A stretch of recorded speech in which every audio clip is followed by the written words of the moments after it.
Good morning, Dr. Brett. Hi, good morning, Curt. Well, I think he's teasing me already. We just got on the call. It's just a good start, rolling start. So So, so what? I was driving to go pick up my wife where she was on having her car towed. No, that's not really the whole story. No, that's just the beginning. On the way, I had some thoughts, and I was like this.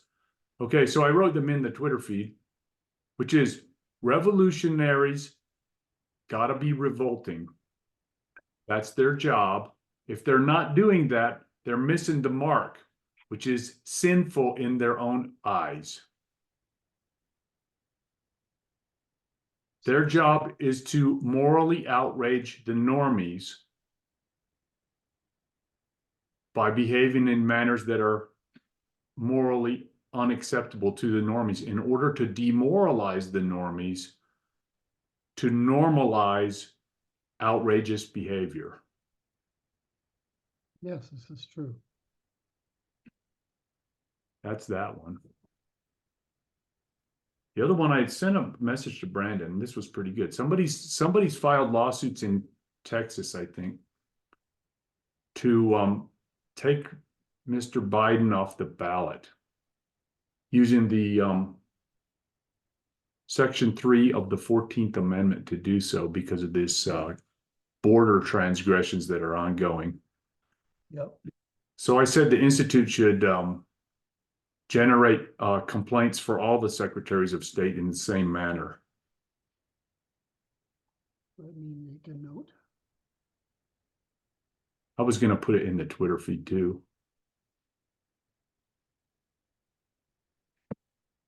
But I ran it by Brandon first. Section 3, 14th Amendment.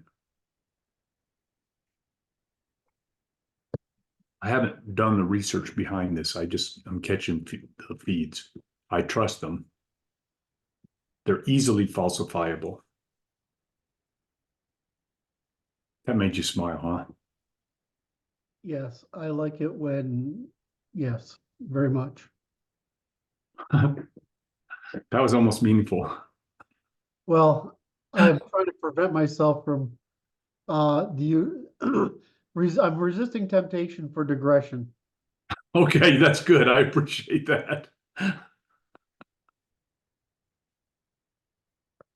trying to free up some memory here, and I can't find Okay. it. Now we're going to do a working session, yeah? Quit. Oh, yes. So you go and you say quit. No, quit. Okay, that's good. Now, what have I got going here? Can I just suspend that? And what else is going on? I got a bunch more of these I think I need to put to sleep. I hope everyone watching had an excellent 2023 and is looking to get 2024 off. Me too. I think that ought to be. That's good. That's all good. Okay. I don't know why. And I'm going to come over here. Give me one moment here. I'm sorry. I'm just trying to make sure that we have processing power available. And 250 open tabs. Too many things running in general.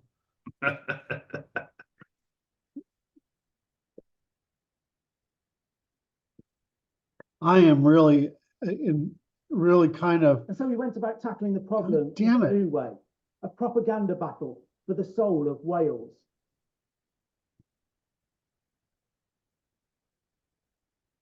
Okay, suspend you.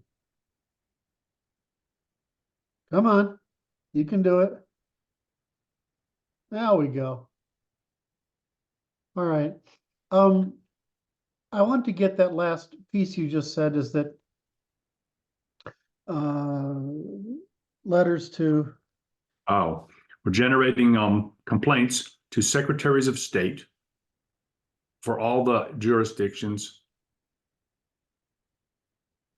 to remove President Biden from the platform for violation of Section 3 of the 14th Amendment.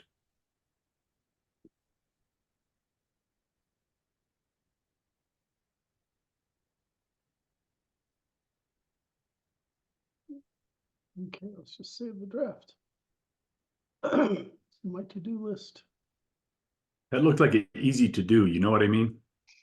Well, it's you have to do it with physical letters. You can't just send an email. Yes. Oh, yes. You know, you print out, you know, I don't know, there's probably 40 of them worth sending. There's certainly 30 of them worth sending. And then you do that and you try to go, the best thing to do would be to garner signatures online. Yes. Right, but I don't think it's necessary. I think the reason you do something like this is your own marketing. We understand one another. Which is which was your point, I'm sure. It's easy, it's low hanging fruit, right? Mhm. It's something that everyone will go, that's a good idea, right? You put the signature page on the Natural Law Institute activism point.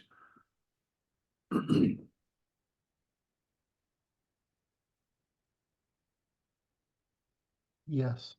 Then I cause you to digress too much, though, and I worry about that. No, we're okay. Oh, I'm tipping my hat to Uncle Kenny right now, just so you know, Uncle Kenny. Uncle Kenny objects when you interrupt my arcs. I understand. I'm Interrupting just making noise just because I want him to know that I remember him. Yeah. Okay. And I think of him with some frequency.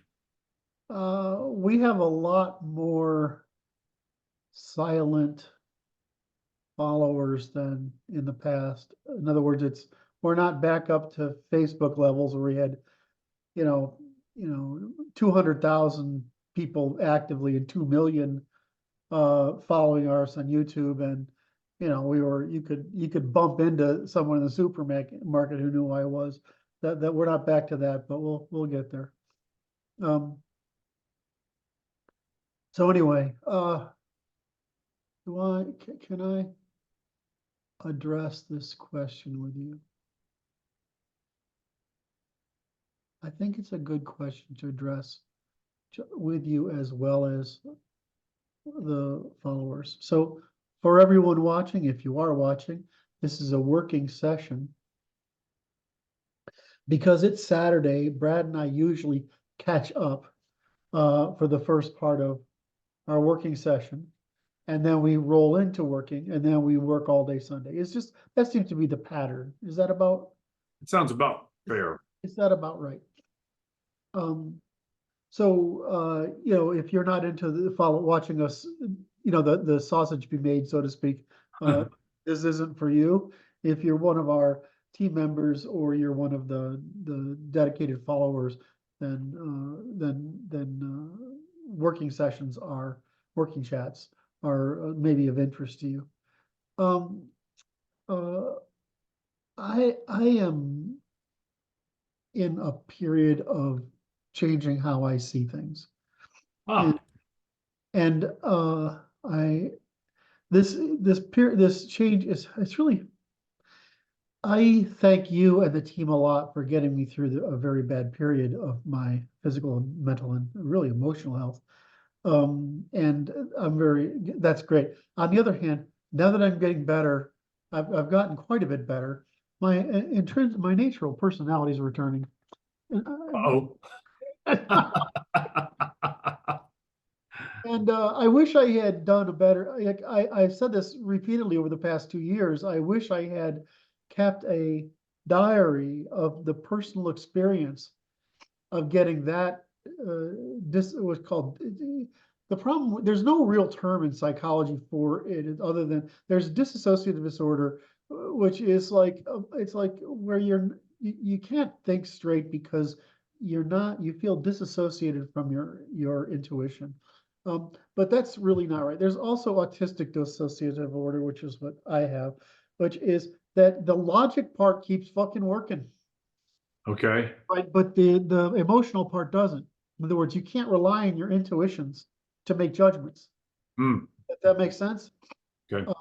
And so it's so your personality becomes somewhat my personality is quite dominant in of its nature. Right? It's quite aggressive and it's quite dominant its nature. So and it's also quite intolerant.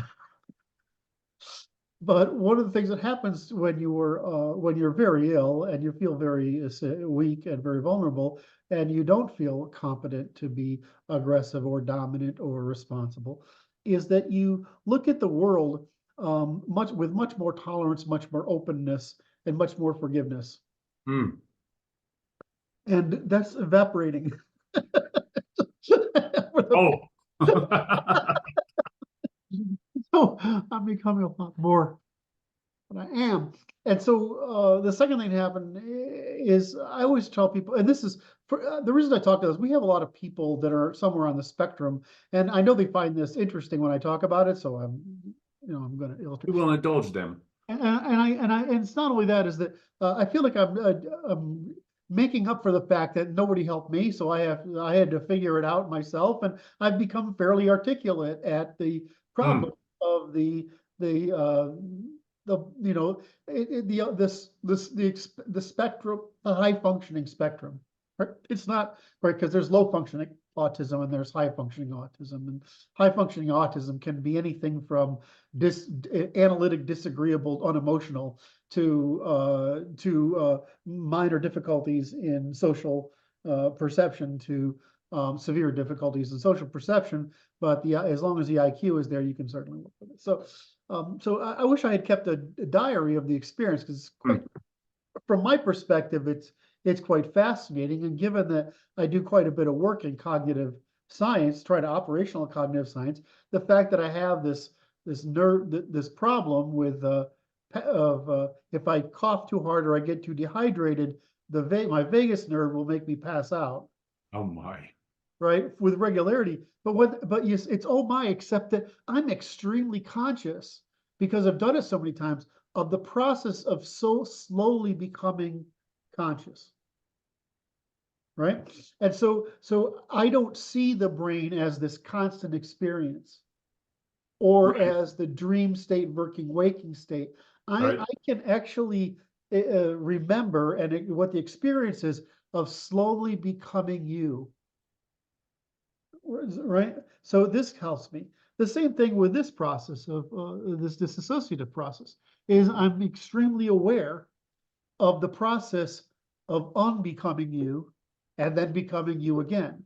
And from my standpoint, it's fascinating. I mean, you can't do research on other people, right? But I'm quite by accident doing research on myself, and it's not.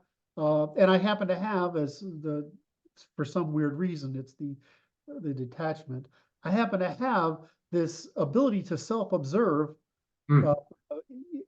despite all those experiences, which the psychologists say is just not that common. I can self-observe those experiences. So I'm not so much theorizing so much as I'm the experimental subject. It's sort of like the guys who did LSD and then recorded their things. I'm the experimental subject. So, and most people wouldn't be able to endure the experience of it, right? They wouldn't be able to, but for me, I'm still present. Like the logical part of me is still present while all this other psychological stuff is going on. I Yes. just can't rely on my feelings the way other people can. Does that make sense? Well, I'm related to my experience of a similar nature, which is related to the psychological relationship between the somatic form and the emotionality. Yes. Which I'm in the same process of becoming. Yes. And I have been observing it, and I'm like this. It's so much work. It's so much work that you would hope that no one else ever has to do it because it's so hard. Let's talk about your experience because you're often very articulate at explaining from the the ordinary I mean, it's your job, right? The ordinary person's point of view. But when you say this somatic, right? So what do you try to explain what you mean there, and then what's making you be able to become aware of it? Well, I've been aware of it for quite some time because I recognized I have a flaw in the fifth lumbar vertebrae. Mhm. Okay, and it has been fatalistic in terms of altering the course of my life Yes. in unexpected ways.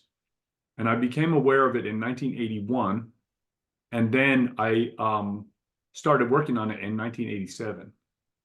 And I'm now in a phase of this work which is rapidly accelerating, but it relates to the muscle tension patterns that you accidentally fall into as discovered when you're a little child, that you presume are correct.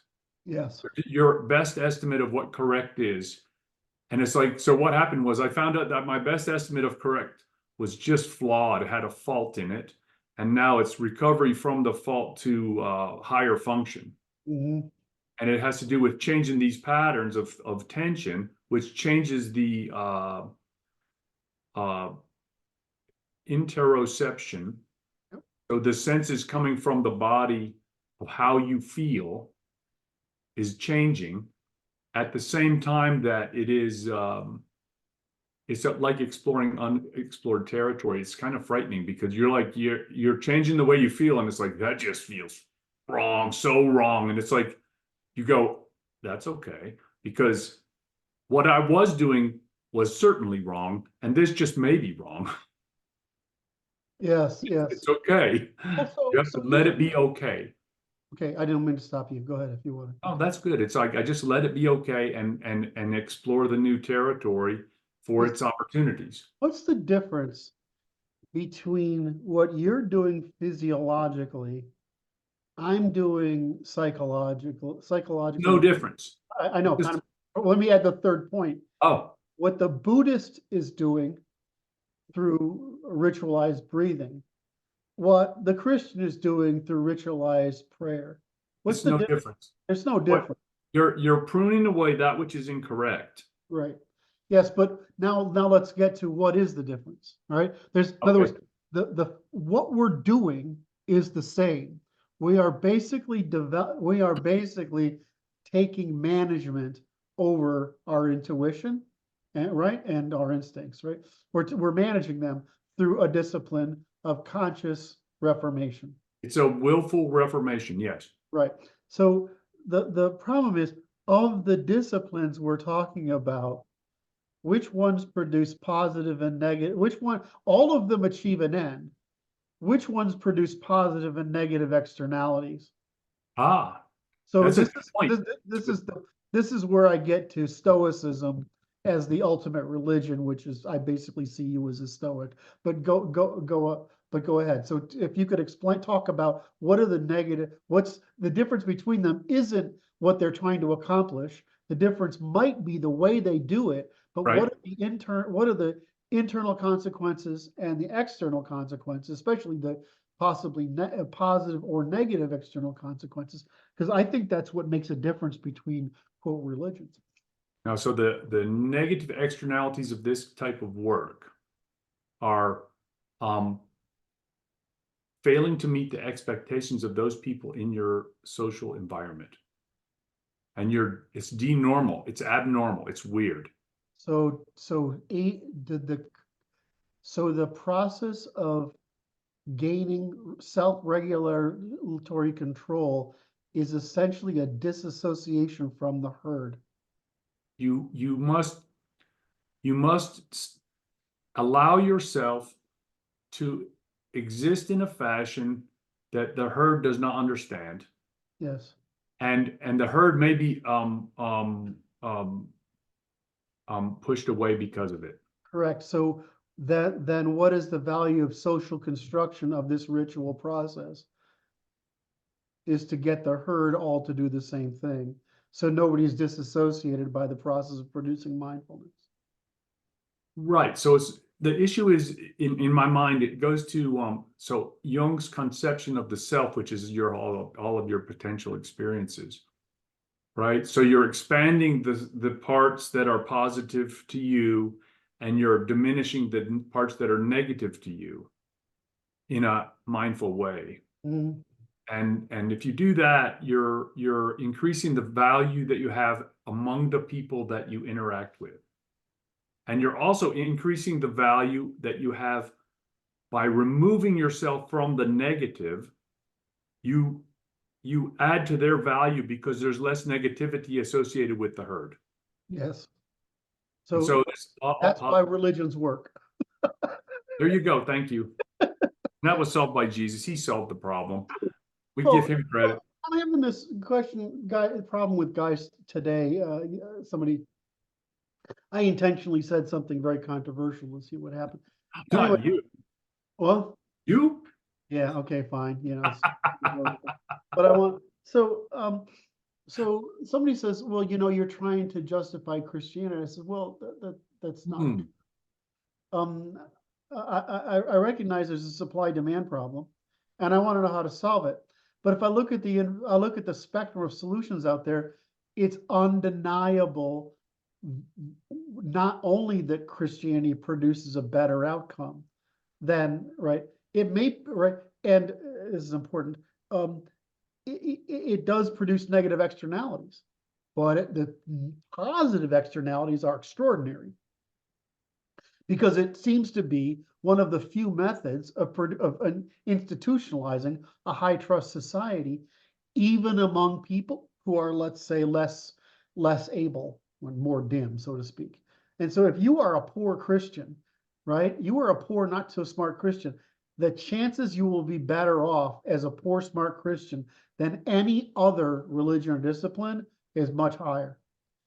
Right. And that's because of the externalities that are produced by it, by the behavior Christianity is trying to instill in you, which is basically a sort of humility and tolerance in the face of what we consider the signal warfare of human existence. Because I mean, we're just basically we're this herd and pack animal signaling going all the time. Signaling is generating norms.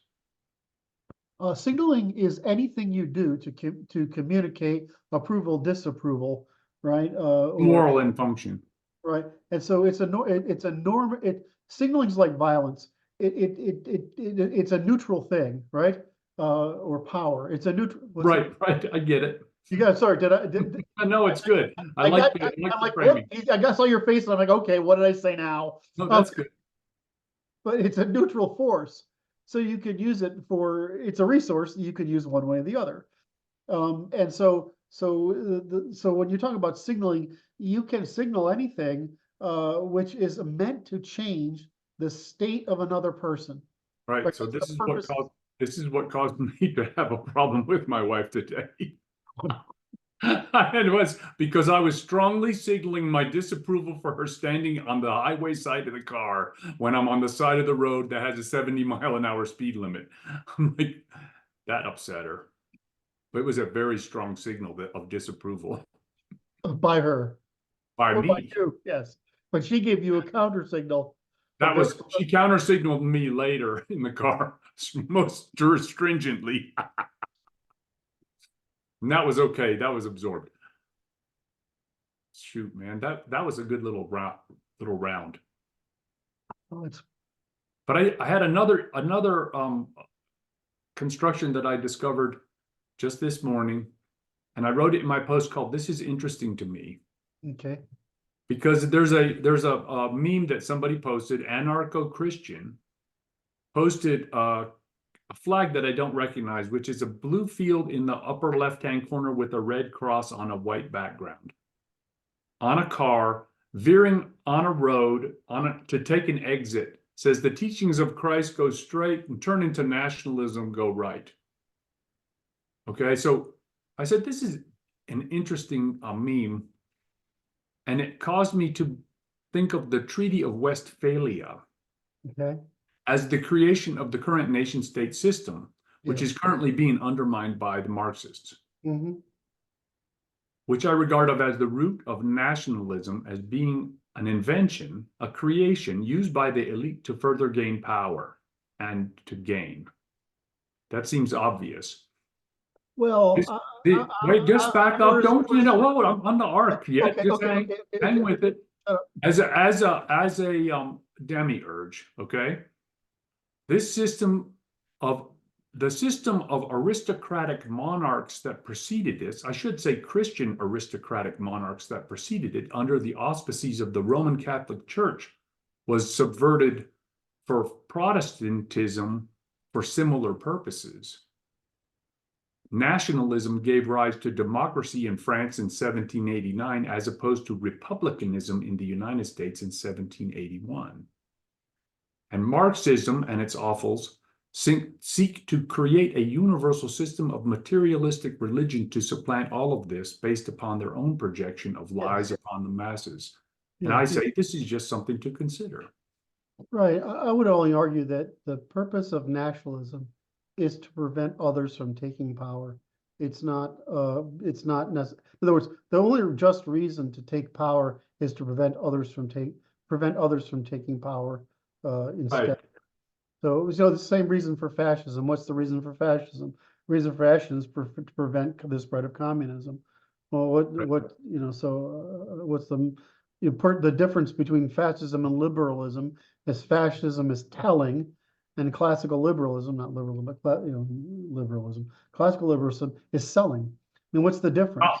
That's interesting.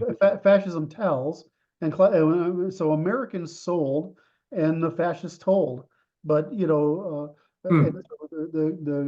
communists sold and told, right? You forgot the murdered part. Yeah, murdered too. So I'm like, I'm in the camp that Germany and Hitler and the Nazis are going to be their moral position in history is going to be reversed, because we'll have to come to terms with the fact that they were right. I don't mean like putting Jews in fucking camps. No, we're not saying anything about that. I'm talking about resisting communism. Yes, sir. And the Chinese princes and the Russian princes, who are both they're both organized crime syndicates for the benefit of those elites, but they're telling, they're not selling. My problem with our organization, of course, is they're selling a fraud, which is they're selling the wrong thing, and the other guy is telling the wrong thing. I mean, we're still doing the wrong thing when the answer, we know that the correct answer is that you have to have rule of law. Which is to say, properly, I think, is selling within limits, properly proscribed limits. Yes. That's all. And the issue is that the other team is going outside the pale from the immoral and selling it. Yes. Okay, so wow, that was a good conversation, wasn't it? I like that little arc. Got a little arc going on there. I mean, I love how we started out with, look, there's a psychological thing here, and we gain agency over this psychological problem. It turned out to be explicative of what happens when you try to develop mindfulness. In other words, when you try to not be just a cow in the herd, being reflected by the signals and virtue signals and crap of others, which is, of course, what the female left is trying to restore. And then we go into, from there we go into, well, this is how religions work by social. They try to create reverse the alienation problem through social construction.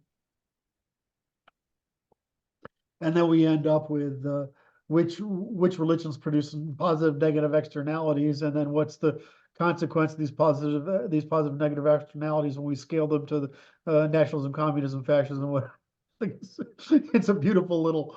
Yes, it is. What's interesting in that arc you just made is that social construction is also neutral. Correct. Social construction. I use it in the via negativa sense because the technically speaking, social construction is by design, and evolutionary social development is not. In other words, Right. does that make sense? And Yes. so I use it in that term, but other that sense, because I'm trying to draw attention to it as a non-neutral phenomenon. But the sense you meant it as you used it, the social evolution, all right, of a phenomenon that is in beneficial interest, is actually a neutral case. Whether you're using it for good or bad is something that's determinable. The left, of course, doesn't realize they're doing bad. They think they're doing good. Okay, so when I started this arc, my purpose was to draw attention to the fact that I covered one dimension. The second dimension is, think of it as your sight, right? Some of us are farsighted in time, and some of us are Sure. nearsighted in time, right? Well, what did I do now? No, that's good. I like the analog. All right, so some of us are farsighted in time, and some of us are nearsighted in time, and I'm certainly on the farsighted, and I take I accept criticism of my failures to be nearsighted, right? I mean, No, you say you're blind. You have no sight near. That's just a matter of degree. Okay, fine. Okay, so the way I drew this back in the 90s was here's time, right? Here's time. Okay, I don't know which direction. Is this the left or the right of your screen? that's the left. That's the left of your good. Okay, so because No, that's the right. Pardon me. I this messed is up. the right side of your screen. No. That's No. the left side of your screen. Yes, sir. Right, because I have mirroring on, so I specifically, so I don't do this by accident. I don't do this, get this wrong. So there's an axis. This axis is time. Yeah. This axis is population. So, all right, this All makes right. sense. All So right. Where's the 0 point? At the intersection? at the intersection, the zero's right here between. All the- right. It's just backwards looking to me. I'll do it this way. Is that better? That works like a regular graph. That's okay. So this is the Population, and this is the time. time. Yep. Time gets bigger, Yep. population gets bigger. Okay. Right? And so when we look at this graph, what we find is that that people have a radius Yes. concept, and this is the masculine and feminine radius, right? Yes. Small population by empathizing in time, a large population by systematizing over time. Okay, but I think that even as the graph extends further, it gets smaller down this end, which becomes masculine and feminine dominant. Okay, well, I wasn't trying to do Okay. I wasn't trying to add that on top. That I'm would be sorry. a third dimension to the graph, which My- you're absolutely correct about. In fact, that's how I drew it as a series of graphs. But anyway, the point is that our spheres of attention move from the low population in the now to the large population in the future. And the obvious reason is that's the only way it can work. It can't be any other way. You can't empathize at large scale, and you can't systematize at low scale. I mean, it makes no freaking sense. That makes total sense to me. All right. Because it's driven at the low end of the population, and we're talking about the population engaged with by the individual, yeah? Correct. Absolutely correct. Okay. And so that's how our minds work. So it's sort of like being nearsighted and farsighted was the, Yep. except it's nearsighted in population and time versus farsighted in population time. And I'm quite aware that I'm blind. I know, I am okay. That's definitely. self-awareness is important. Yes, so it's because it should, at this point in my life, I'd have to be an idiot to not be self-aware that almost every mistake I make is because of that. I mean, I overestimate, all the time. I misunderstand. So I was starting out with so that's very similar to the process of coming conscious again when you come conscious slowly. It's not the same when you get drugs or when you, it's a little similar to when you come back from sleep. But when you've fallen from unconsciousness and you come back and it's neither of those problems, you've slowly become realize that there's a you in there at the very beginning, but that you has about a half a second worth of memory. That's all. And once you realize that's you, it's very interesting. And then there's the you that feels about how that has an awareness of state. Things are good, things are not good, but that you can't feel anything. You aren't aware of your body. Then you sort of become aware of your what that how you feel, like your regulatory systems, like your internal organs. And then you sort of become aware of your balance and your position, right? And then you're sort of becoming aware of being present. And then what's really weird is you start becoming aware of your memories. Right. And as that happens, you go from this position of this is me without memories to this is me with memories, this is me with current memories. And it's absolutely fascinating to experience how you come back into being as this hierarchy of awarenesses. And then if you have enough neuroscience, you're like, oh, it just makes fucking sense. It's just how distant is the information from the thalamus, right? I mean, you know, from the brainstem is from the thalamus, right? Just because that's what's regulating what gets through. So you just realize this thing. So it's really fascinating. So that's a kind of nearsightedness and farsightedness too, right? Well, so the what's happening. So to me, what's happening as I become more healthy and more aware is my consciousness of what I'm conscious of is beginning to grow in time and space. Does that make sense? Yes. And I see it in our work as I can hold more in my head. Right. Right. And the other So thing is, I call this degrees of sentience. correct. That's good. Right. And then there's a rational thing that overlays that and expands it further out.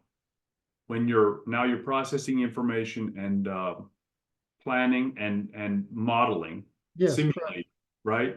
And then deciding, yes. and then it cycles back. And moreover, then what happens is your intuition to do that autonomically comes back. Does that make sense?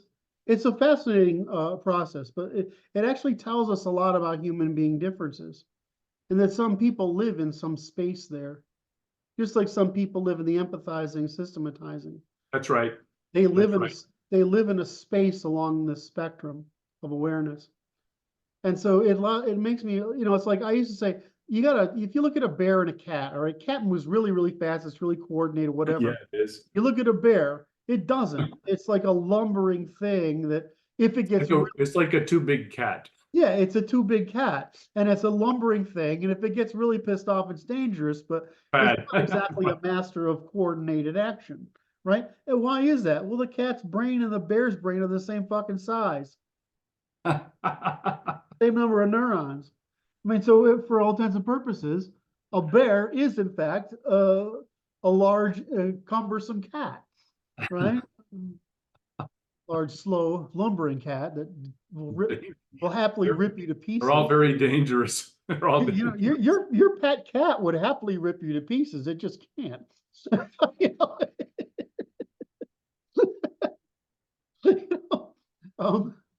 But anyway,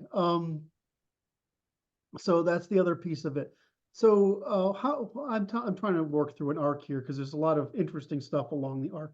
Yes. But so my awareness of space and phenomena is there, but my awareness and prediction over time is returning.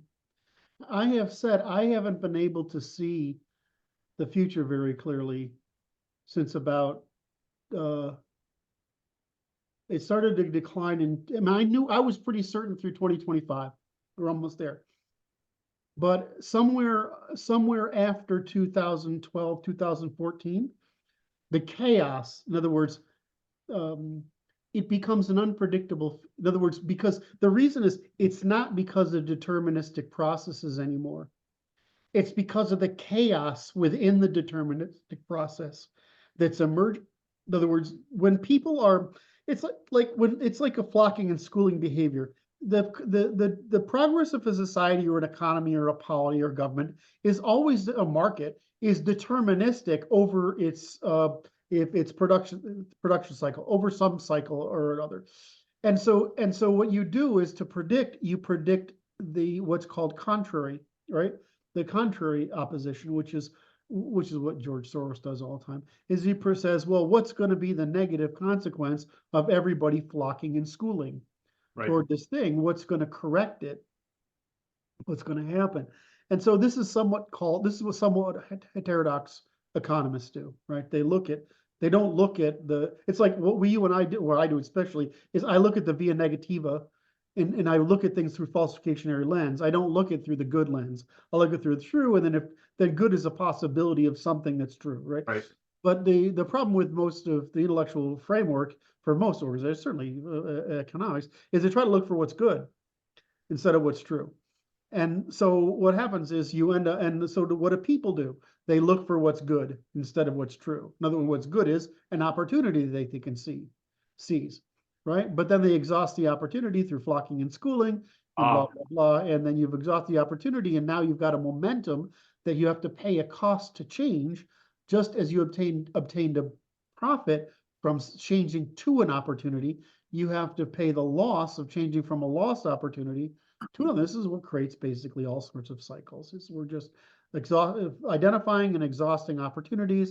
And this happens at a generational scale, which is why there's generational cycles, because the opportunities that exist in this generational cycle process are obvious, right? They're predictable, right? You know, you're going to have, and the classical example of this, which is the dummy version of the generational cycles, is good men create hard men. Yes. Yes. Good men. And so, you know, you get this cyclical effect, and that's because we we create an opportunity, we chase the opportunity, we exhaust the opportunity, and then we must pay the correction cost of finding another opportunity or returning to equilibrium. So these cycles happen. So anyway, so I'm looking out at this, and a couple of things. So I'm looking out at this, and I'm starting to see things again, and it's making me worry about the trajectory of the organization, number one. And on the flip side is, you know, I can work all day on this stuff now. That's good. Right. And I'm like, okay, well, you know, Brad and Martin and Brandon have been my crutch to get me through, but now I can work on it. I mean, I just worked on it all day, right? For the past couple of days, and it's, you know, it's all the way around. So I'm sitting there thinking, okay, if that's, I'm able to do that, mostly I'm back. The direction of the organization thing is something I probably want to talk to you about and it could be my universal failing, which is my short-term inability to understand or empathize with or sympathize with what's going on in the present. But the momentary. But my prediction of the future, and it's making me extremely conscious of the fact that the people we can reach on social media are mostly useless. And not entirely, mostly. There's a difference between entirely. No, so that's yeah. So okay. I'm sorry. Go ahead. Well, it's just suggests the importance of face-to-face meetings. Right. And then that's number one. And the second part is to generate activism function within an institute. Right. And so I'm worried about that That's the bridge. The bridge is those two things. Okay, I'm worried about that not being a bridge, but a divergence. So I don't understand that being divergent. So you're not exactly a lower middle class person, Thank you. nor are you from a lower middle class family structure.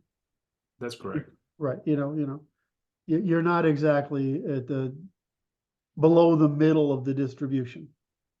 We agree.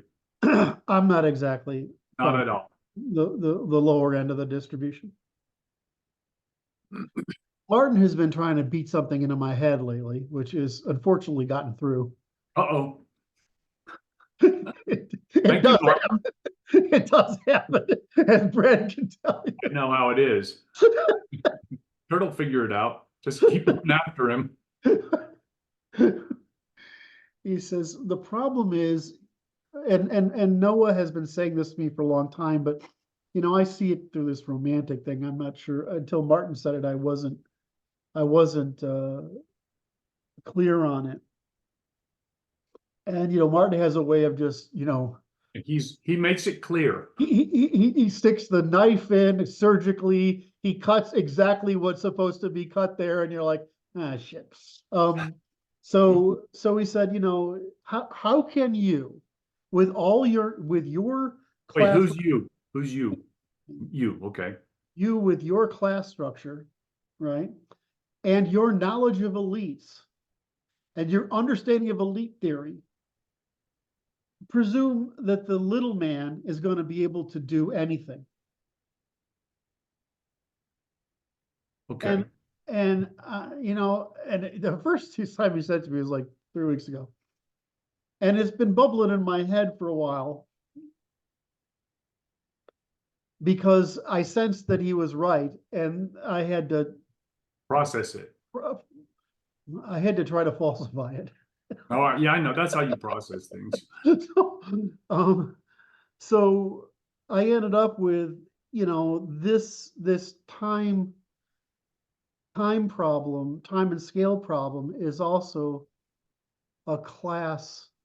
Yeah, certainly is. Because it goes to masculine, feminine thinking processes. Yes. The same as that graph we were just discussing. So I started out this project with very intellectual goals. Why are you laughing at me? I understand.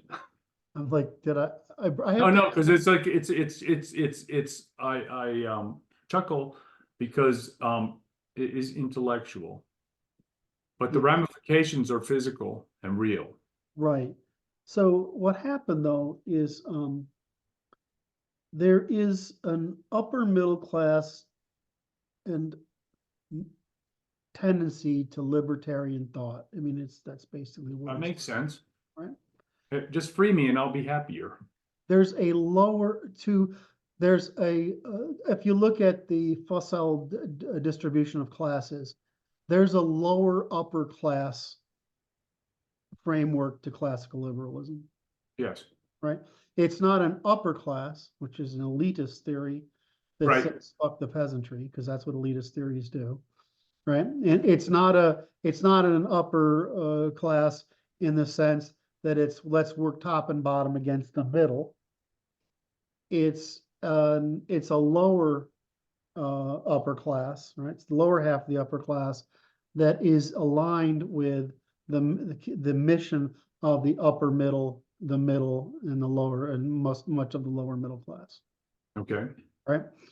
And so so I always think of myself as an Adams or Jefferson kind of framework, more in an Adams because Jefferson's nicer than I am. But he's more optimistic than I am. Though I probably considered him my hero when I was certainly in my tens and teens, right? So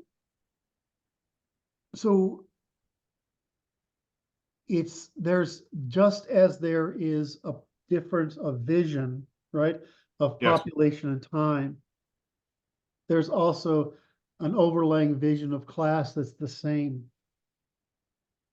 Yes. Right, you're right. There's a class overlay that's the same. And so what happened when I was working with libertarians is I felt they were a little dim and naive, which would of course be my rather aristocratic view of the world, Sure. right? But I felt that they were on the right track. They just had a naive version, rather a teenage version of human nature, vision of human nature, a sort of the world needs to fit me. Right, whereas I have, Right. That's how I look at it, as self-serving as a function. right, where I look at it as I have to govern this place because somebody's got who responsible has got to, and I don't want to live if somebody less responsible from me is running this place. I mean that's Right. really That's fair. the colloquial version That's of the lower aristocratic mind, right? And so, if you go into my, there's histories of, and my family's called lesser aristocracy in early New England literature. I mean, okay. they're politicians and statesmen and shit like that, and That's nice. generals and captains and that crap like that. And so, so I come by this sort of tradition relatively honestly because it's family background, right? I certainly raised in it. I mean, it's actually not a kind way to raise children. It's almost a military discipline, Yes. right? Applied to social political, it's a military discipline applied to social, political, and normative affairs, right? Okay. So hopefully I'm not dragging this story out too long. I'm trying to explain that I'm not that I'm becoming, you and others have helped me become self-aware of how I view this and where the problem I feel like I am and we are facing. Yes. Because we're becoming successful. That's nice. Right? We are. I mean, so, and I only expect it to expand, and it's partly going to expand because I'm in better condition, thanks largely to you, really. I mean, I'm in better physical, mental, and emotional condition, so I can address people in my traditional form, which they were used to prior to 2016, 17. So, so I'm coming at this and saying, okay, well, the problem was that the first people who paid attention to me were the hard right. Okay. All right. And the reason the hard right paid attention to me is because they're right about human nature. Right. I understand. They're the least wrong about human nature. The problem is they're disagreeable as F, right? Yes. Yes. And so you can't do anything with them. Okay. And so the second group it took, which was because most of the libertarians, when they lost 2010 and they began to see where things were going, they switched from Rothbardian libertarianism to what we call the alt-right. So the alt-right originally had an intellectual component to it. And over the time, especially when we got into 216 and the use of memes, this intellectual component was basically purged from the alt-right. In other words, purged from, it became impossible to make an intellectual argument in the face of the decline in the way the conversation was being held. And it became more of this moralizing criticism, which is the basis of how the middle class, lower middle class, and the proletarians, especially the proletarians, make their arguments. And we have a Right. lot. It's by feels. It's by feels. And so the problem is it caused a crowding out, right? The crowding out of stuff. Yes. Well, what my the solution was John Mark was able to take and turn my work into feels. Yes. right? And which was necessary, whatever. However, it's been cyclically reinforcing to me to try to appeal to the mad rad boys, to the disagreeables. Yes. And that wasn't my original target. It's Wait. simply Okay. Go ahead. my target was not disagreeables. It was Okay. the reasonables. So you're talking about the middle to upper middle class, I'm talking about the middle to lower upper class. the liberal type, Well, classical liberal type. the classical liberals. It's still a conservative position. Yes. But the problem is that while the conservatism is because it's this moral framework, right? Especially down at the bottom, and morality does sell to them. It does work. I mean, they're especially the Christians. Moral framing does work, and it's what the Republicans have used, the conservatives used, to order to maintain power. Okay. My message, absent someone like John Mark, is not. It's not an emotional message. It's just the opposite of an emotional. Physics. It's just physics. It's government. It's not ideology, right? It's science. It's not ideology. It's law. It's not ideology. But the people at the bottom, they want emotional catharsis because they're frustrated. Right. And so what we have tried to find is we found home among the conservatives, but the people in our organization have usually found home among conservatives who don't have any assets. Okay. In other words, they're powerless. Right. So the issue is you're framing this a little bit off. They do have assets. They are not being employed properly. Yeah, I'm sorry. They have a lot of assets. They feel disenfranchised. Sorry. No. So I meant political assets. I'm sorry. No, we're in agreement. And it's like the issue is to show them their assets and how to exploit the opportunities presented to them by use of those assets. That's our duty. See, and I would agree. That's your duty on the team. Yes. I don't believe it's either. No, I know. I meant that in a more general sense. Right, because I don't believe I can do that. In other words, I'm in agreement. Right. I'm in agreement with you, and I'm not trying to project onto you. No, I Not personally, but in the aggregate sense. This is for the audience. Yes. I'm trying to tell the audience that my mission is aristocratic, and the majority of the people's mission is middle class. Yes. And that's okay, right? But we need to be sure. What I don't want to have happen Yes. is the institution exclusively captured for addressing the middle class that feels disenfranchised, or I don't think there's any chance. I mean, I have intentionally alienated the Lost Boys, right? They disagree highly. Momentarily, it's a momentary function. Right. And without emphasis on activism, in other words, lawfare, Yes. I reach the people who care about what I've done. So Right. the way I look at it, that's my job. Yes. I see majority of the people in the Institute's job as either the middle class or the Lost Boys. Okay. And I think Brandon knows this, and he's trying to facilitate it. I don't think Yes. he's right. And I think you might know this and are trying to facilitate it, because Yes. I realize that I am managed by my management team quite effectively. We try to keep that the quiet part Quiet. quiet. Quiet part. I will say that I appreciate being managed by the management team. We just try to keep you in your lane. Your job is big enough to manage your lane. Yes. And so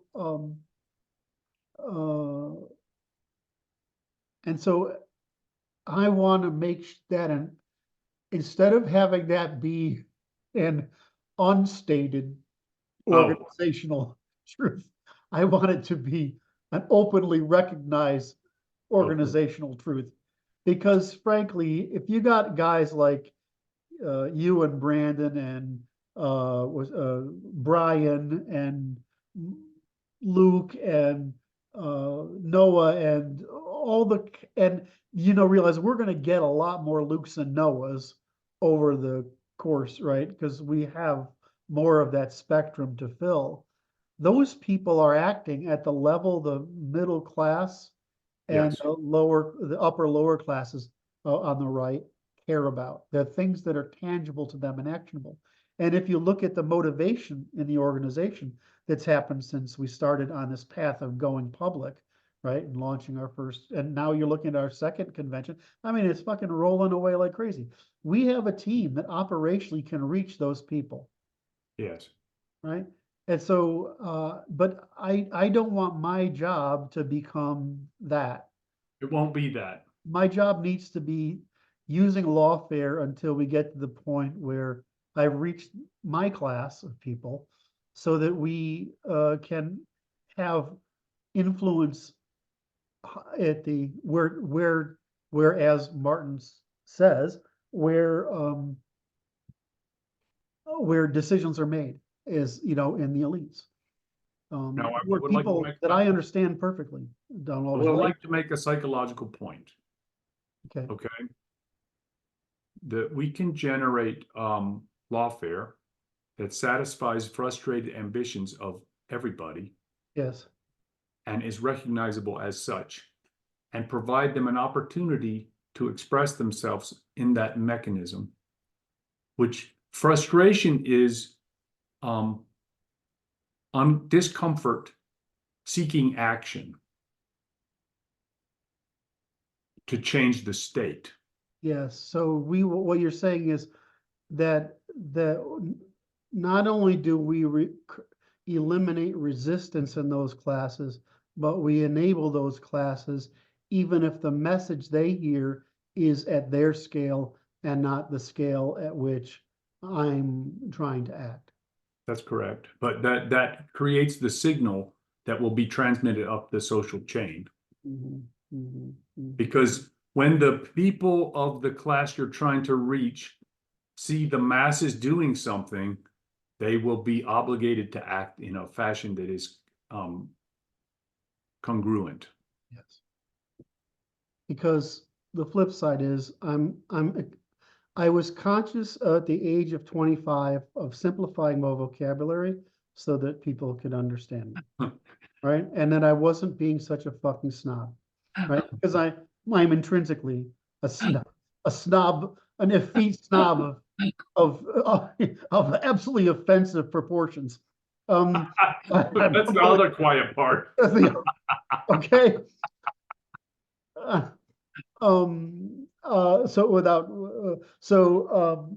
Then we get down to when I met Alora, I said I am going to try to stop looking at everybody as evil and recognize they just can't do any better and see if I can help them.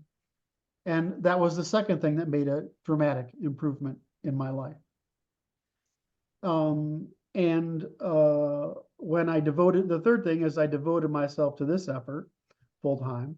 I felt like I was finally doing the right thing, which has made me happy. However, it's if I listen to myself and videos in the 90s or 2000s and listen to myself in the videos now, I've become too attached and working too hard to speak to the particular demographic we've been associated with. And that's impeding my ability to reach the demographic I want to. And so this is, as I've been becoming aware of things, I'm trying to figure out how I'm going to handle this process of no longer following the comfortable path because I do not feel able to do better because I'm too ill physically, emotionally, and psychologically. And now that I'm not, as I said, having me come back to my normal self may not be all cherry blossoms and vanilla, because I notice my intolerance is returning, because my jealousy of my time is returning. Faculties. Yes. That's all right. So,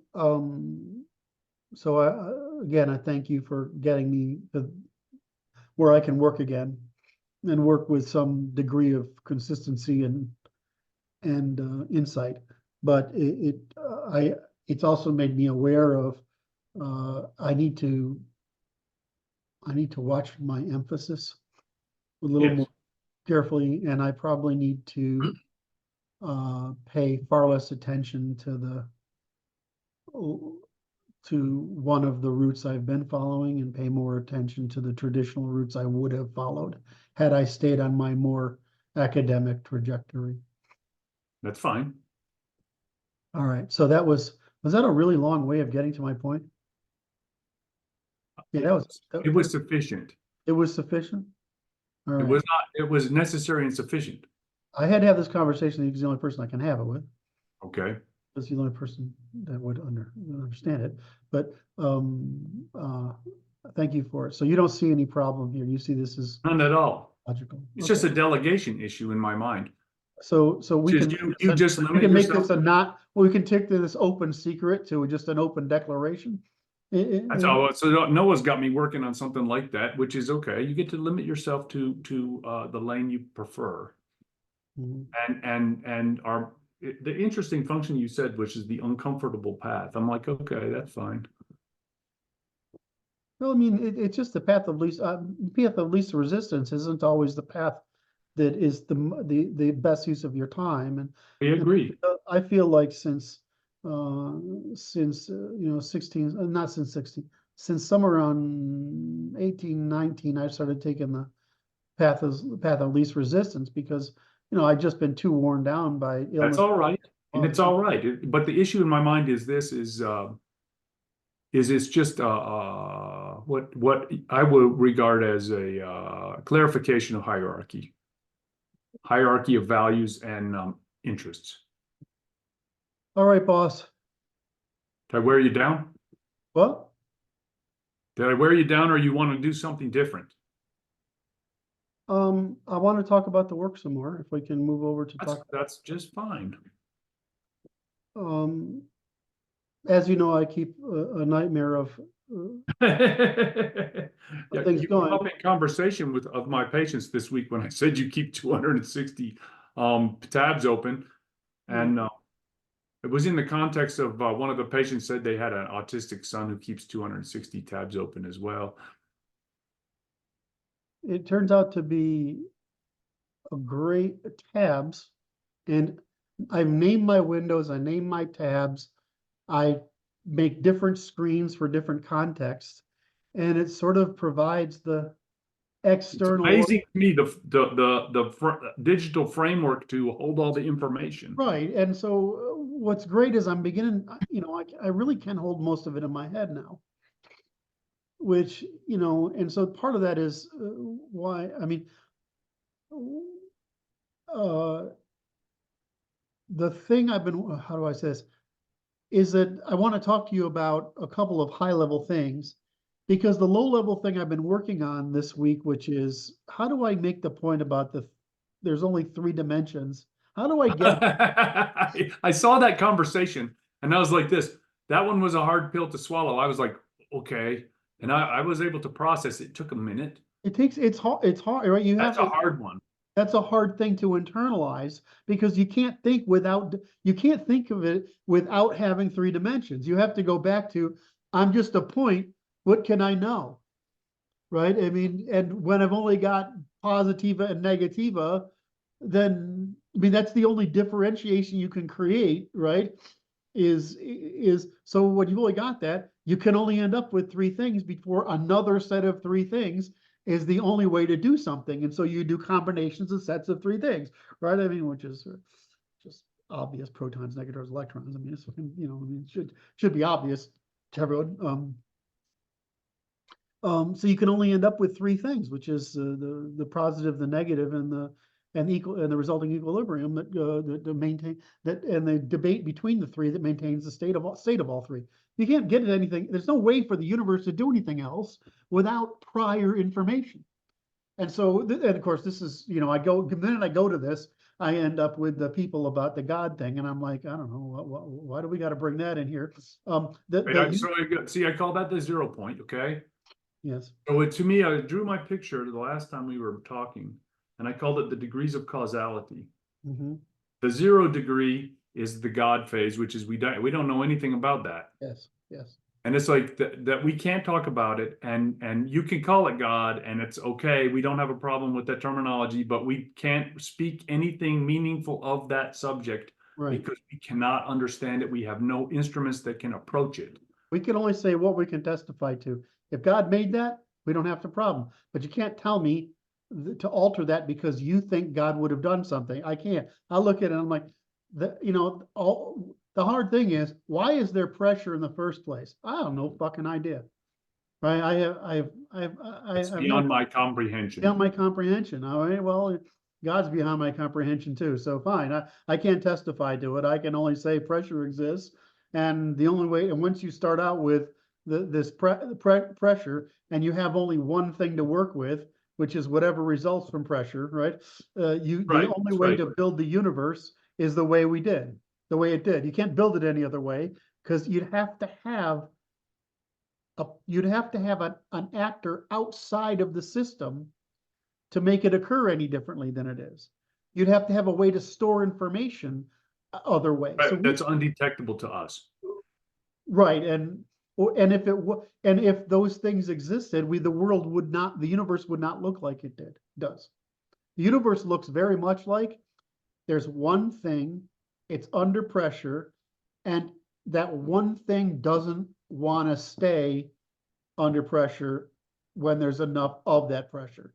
And so for some reason, it starts to say, that was an interesting choice of words, but I liked it for some reason. And it's like, it suggests, it is, rational purpose. Well, and that rational purpose is like, evolutionary computation. Well, we can rationally, again, I can't, yep. I love you, and this is your job, all right? I'm going to counter with, I can only say that I don't fucking know. The result is evolutionary computation, right? And so I look at this and I'm like, okay, so that's the thing I've been working on. Nobody can help me with that. I mean, you just did, right? I mean, we can do it, but I mean, we can only talk about it. I can't sit there and stare at a screen and hope it's going to come out of my fingertips because I don't understand it yet. Whereas a lot of the stuff we've done, right? I mean, we did the physics, right? I mean, together, right? But a lot of the other stuff we've done, we're just writing down.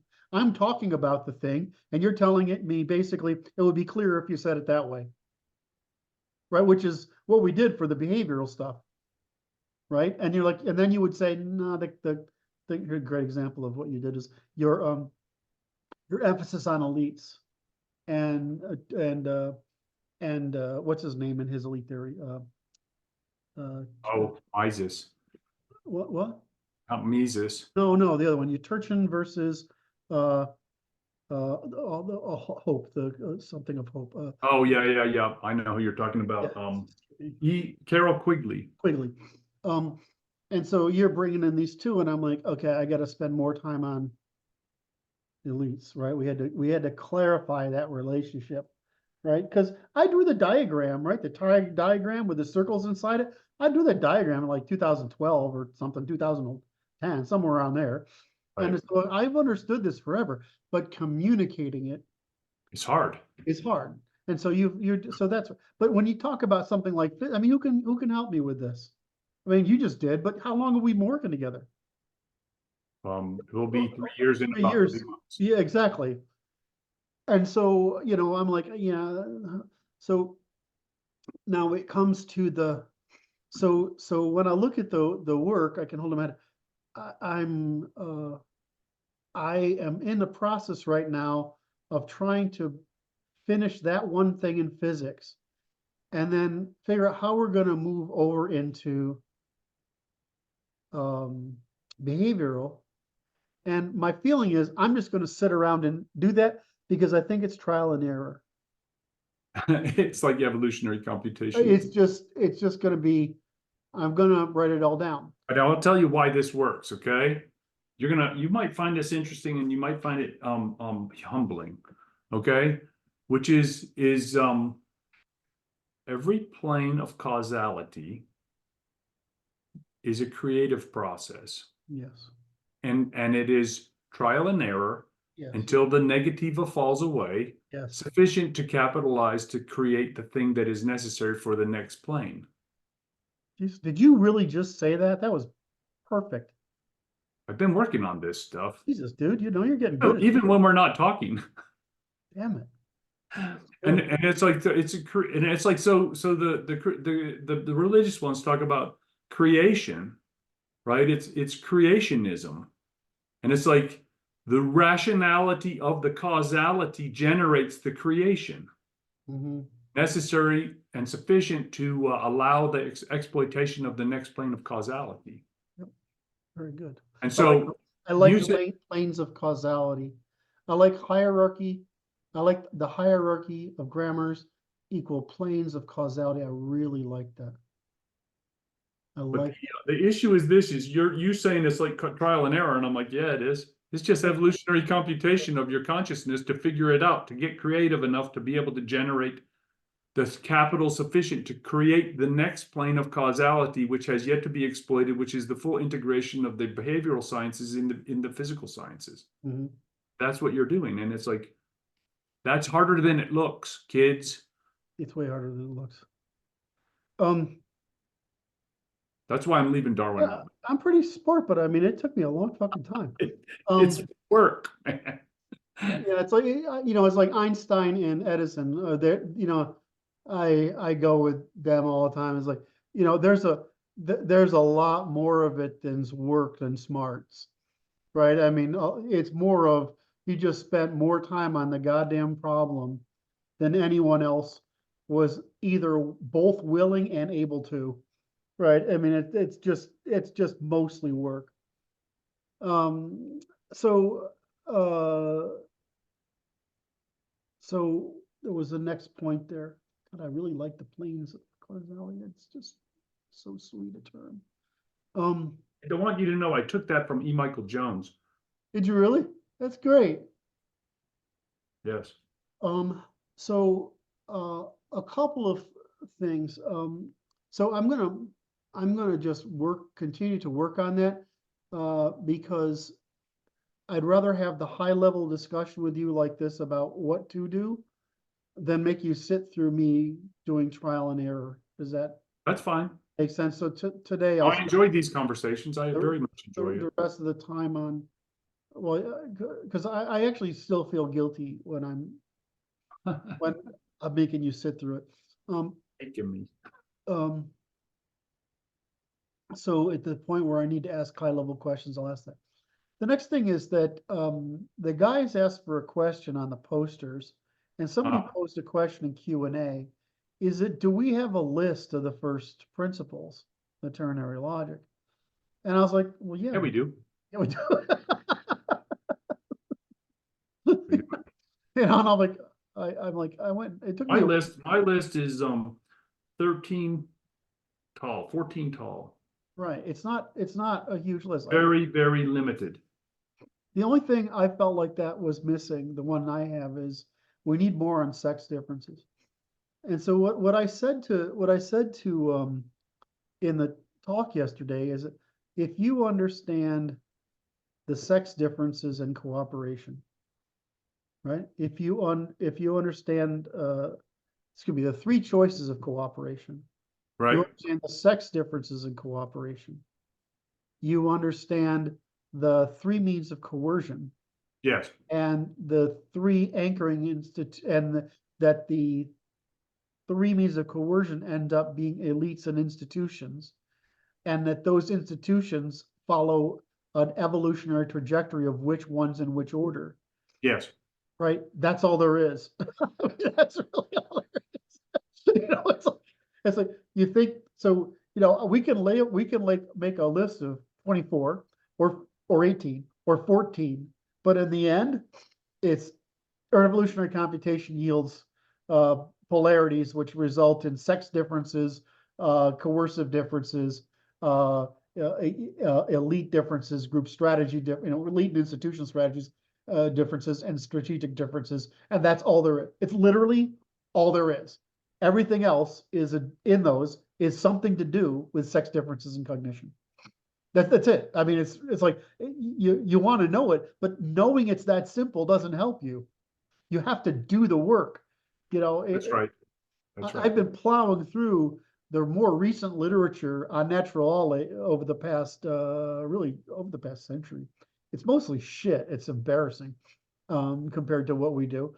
But what you get is that what they continually bring up is it's so hard to teach the logic of law that all you do is study cases and develop the intuition.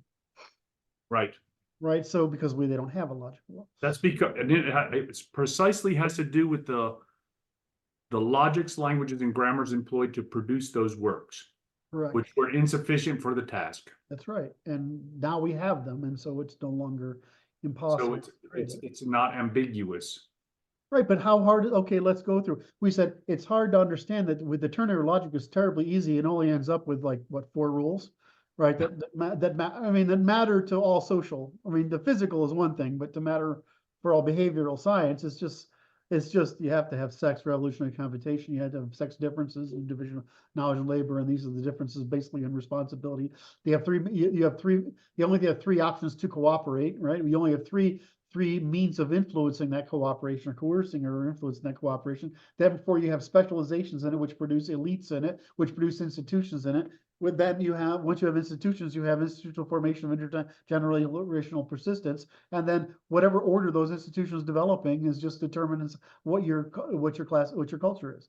And I'm like, okay, well, that's it. And cultures are really fucking resistant to change, because just like the law tends to be learned through cases and practice, our civilizational group strategies tend to be learned through cases and practice, which we call myths and stories and parables and histories and lessons and bullshit and norms and traditions and values. So it's the same freaking problem, is that the metaphysical presumptions underneath it are completely invisible to us because they weren't explicitly taught to us. They were inexplicitly taught to us by the Induction. But well, not even induction.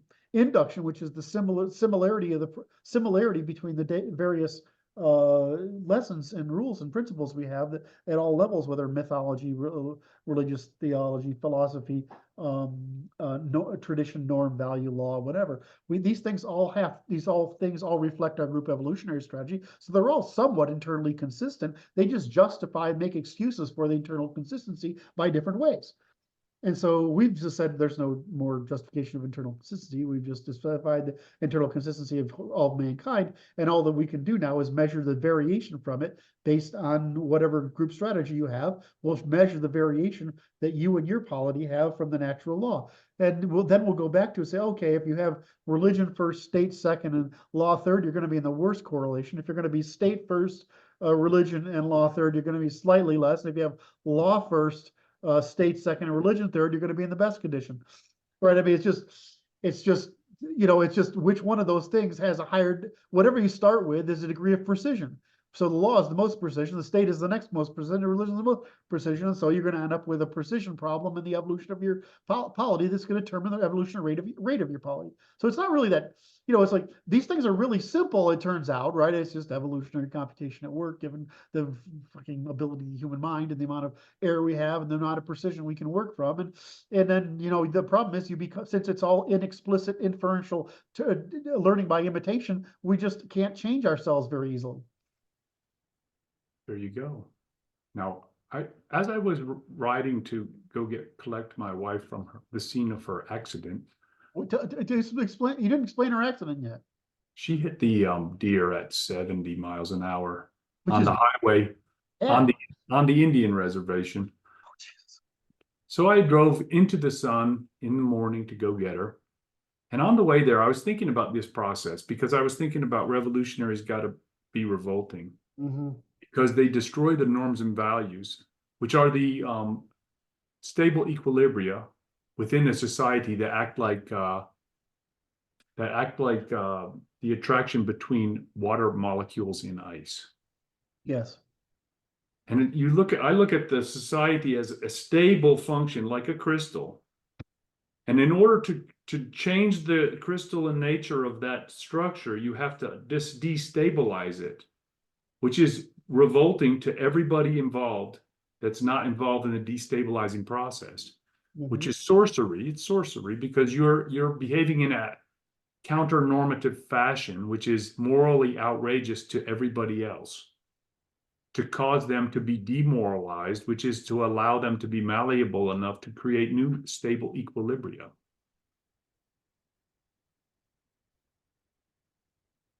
And that is the most expensive travel for all people in the society, to change their norms, because it's like they have their intuitions.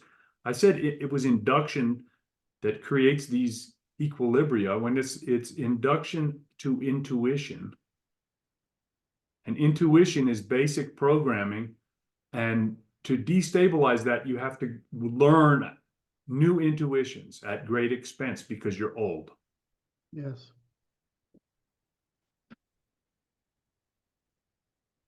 Which is to say, Curt's right.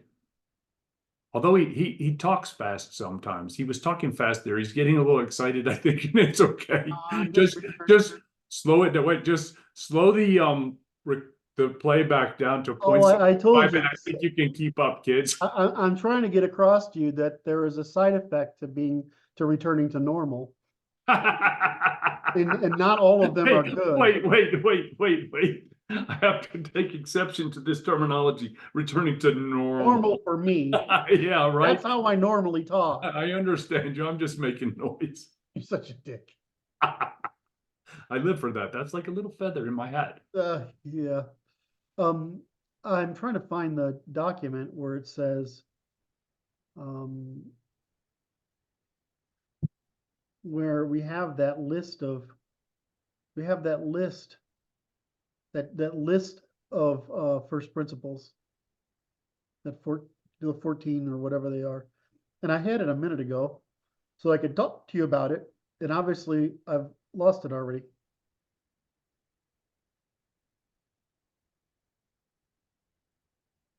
Do you have it handy by any chance?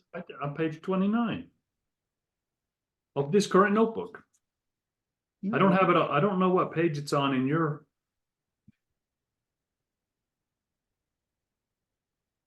Damn it, I can't find it.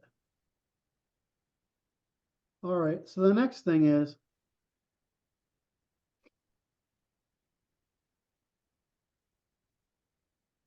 okay, so do I have time for one? Of course. 10 minutes of your time, but I have time for one more question along these lines. Get back to, I've been looking at you on my side monitor the whole time. I didn't realize that I've been talking to you like this for the past hour. Looks very bold in profile. It looks what? You look very bold in profile. Oh, bold in profile? Somebody said the other profile, just so people can look at my bold profile on occasion too. You're quite handsome. So yeah, if you're watching this far and you catch us, put in the comments that Brad's handsome. I get a kick out of it. So okay, a couple of days ago, I said, I need to take philosophy out. There's just no place for it here, and it's redundant.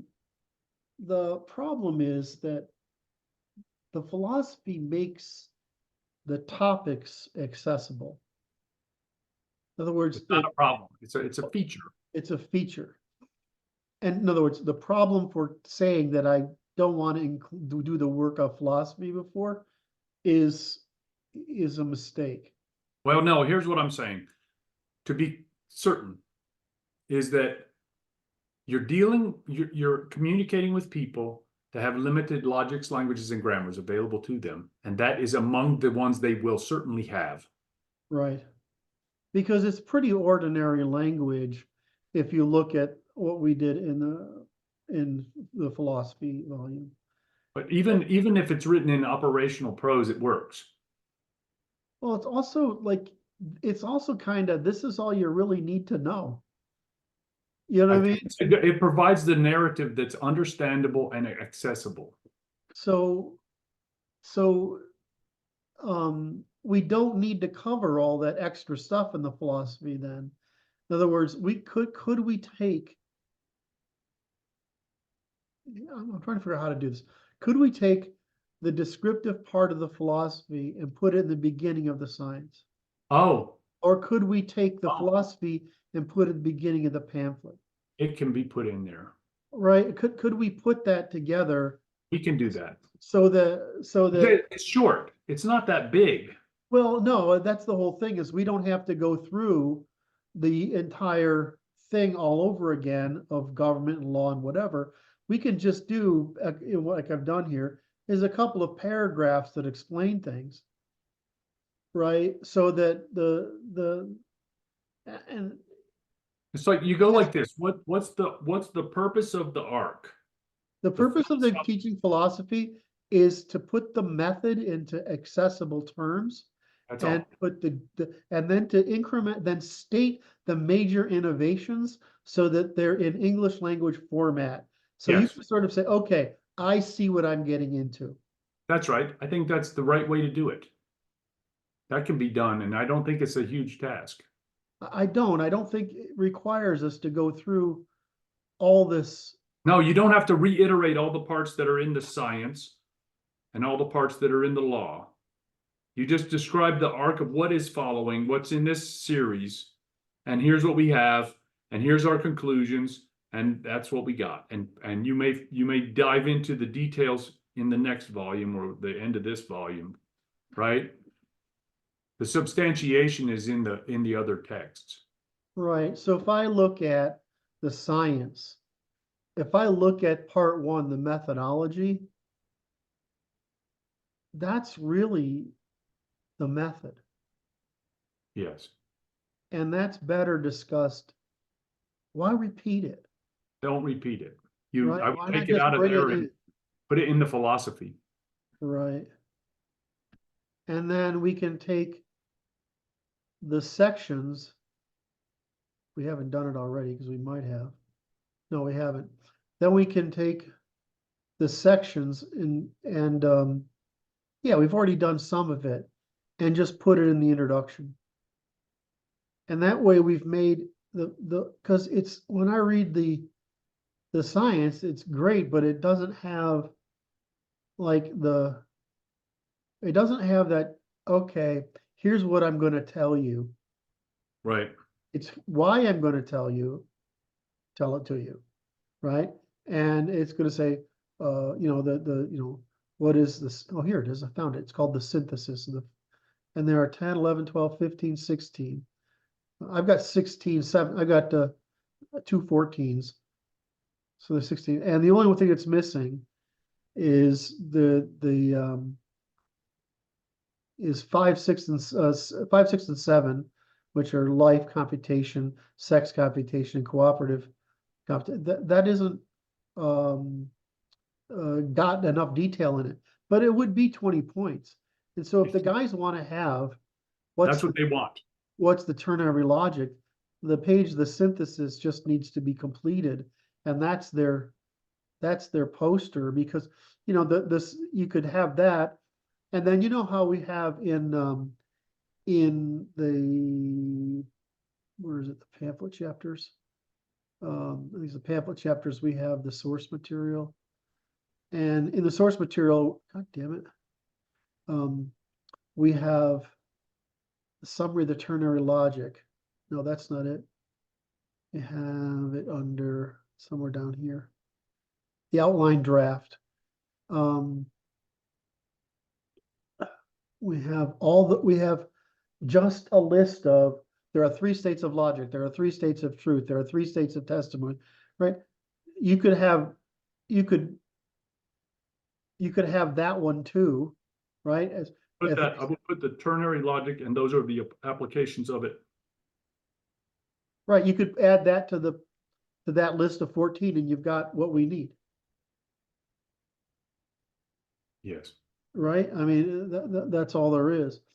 So I think that if they want to do the posters and they're concerned about having that, that's great. I mean, although I keep coming back to, well, that's all well and good, except it's like everybody thinks, I said yesterday, Martin jumped on me a little bit for this. I said, well, everybody loves the masculine, feminine shit I've been doing, right? But that's like a tiny fraction of the work I've done, right? And so I'm more interested in the grammars and logics and the consequences of the law. And they said, well, depends on what you think is important. Well, it's the same thing with the ternary logic. There's basically the four principles we outlined.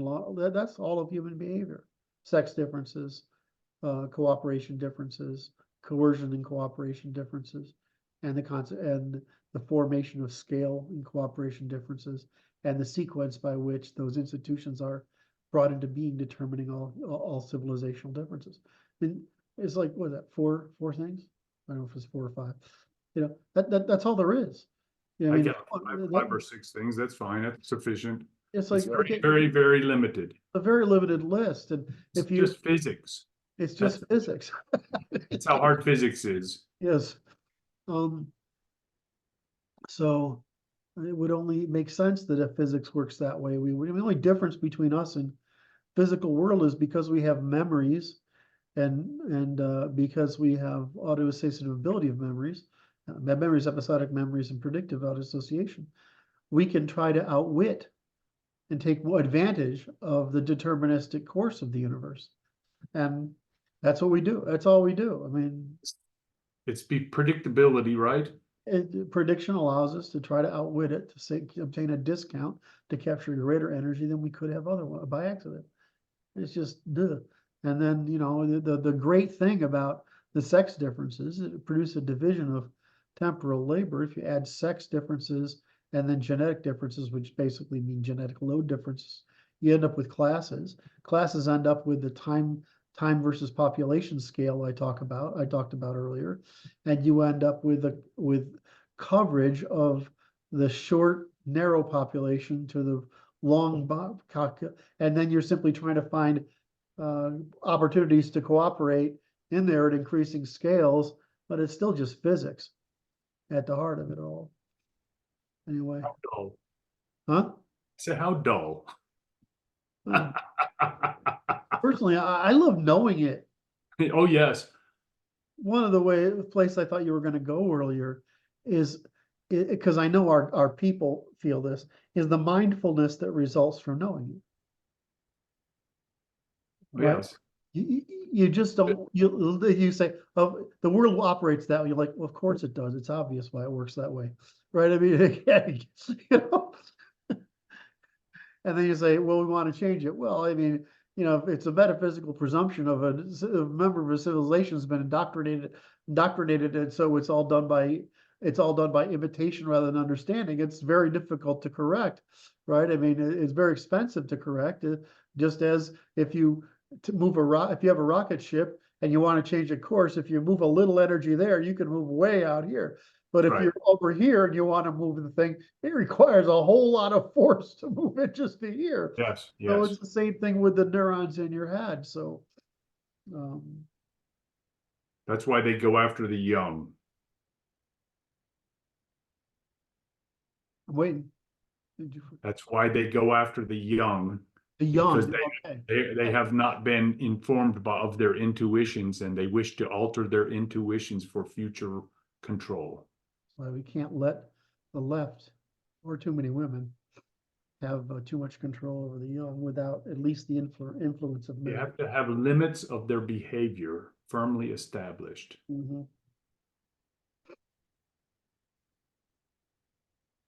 Who was out there? Who's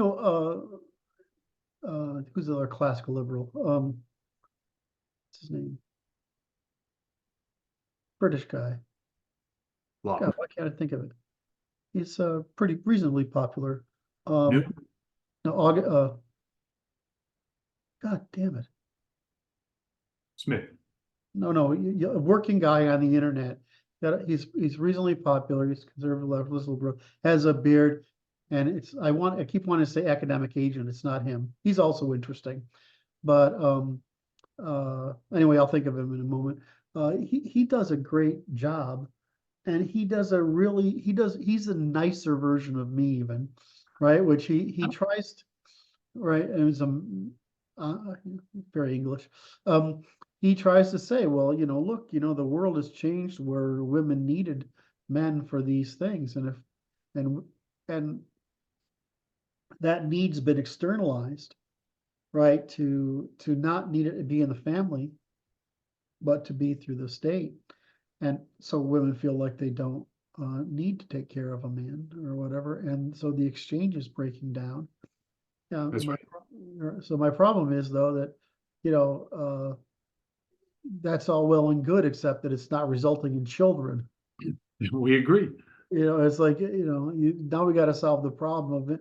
You have to make having children the equivalent of military service, right? If you'd have to, if this continues, because otherwise there aren't going to be, They've externalized they've externalized the masculine function to the state.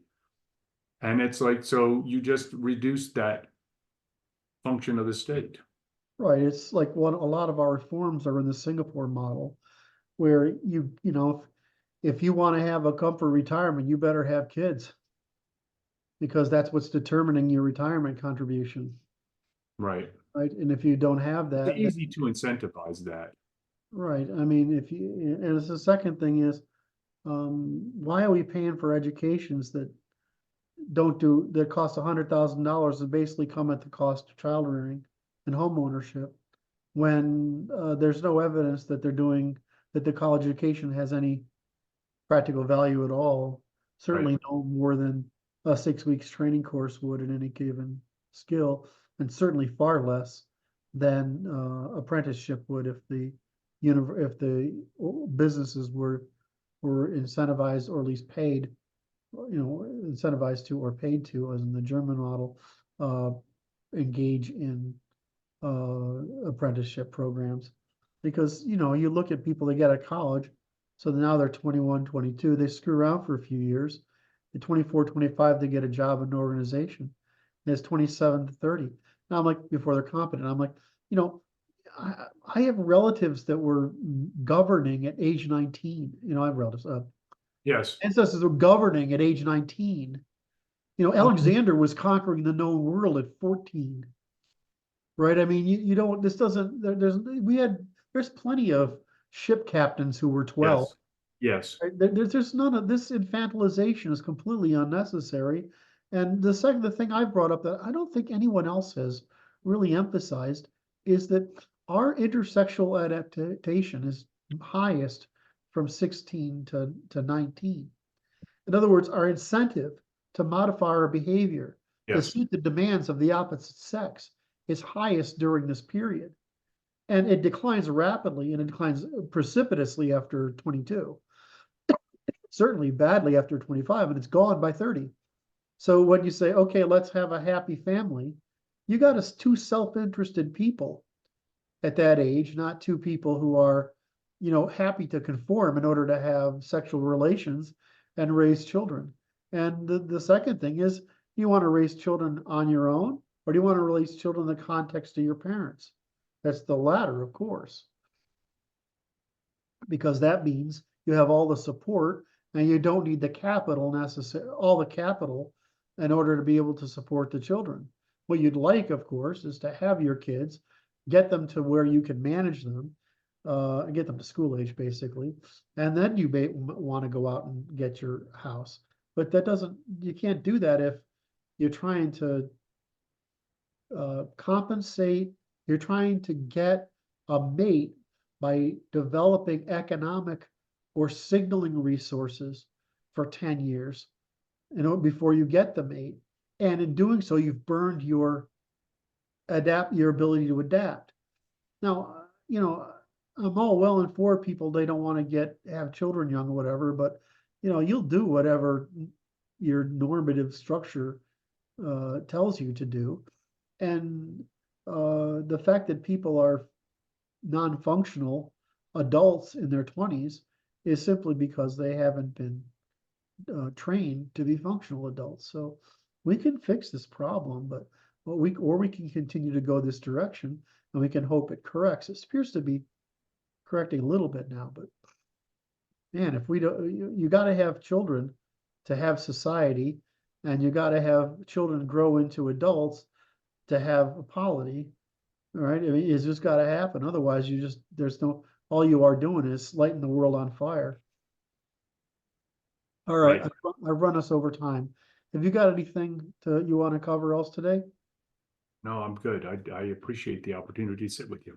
So tomorrow I'll try to have something for us to talk about in the same vein. I'll work on this, make some changes, and then you can tell me what I did wrong, which is usually what you do. All right. And I'm I working for the Red Queen, am I? What? I said I'm working for the Red Queen, am I? But I'm just teasing you. And that between you telling me what I'm doing is wrong at the big level, and Martin telling me what I'm wrong at the little level, I have a lot of people telling me that I'm wrong. All right. I love you, brother. Have a great day. Please say your thing. Hey, hit like, subscribe, and notifications. Then leave us some comments, because Curt and me love to read them. Yes, we do. All right. Love you all. Thanks for watching. Thanks, Dr. Brad, for all you do. You are a saint. Have a great day. See you later.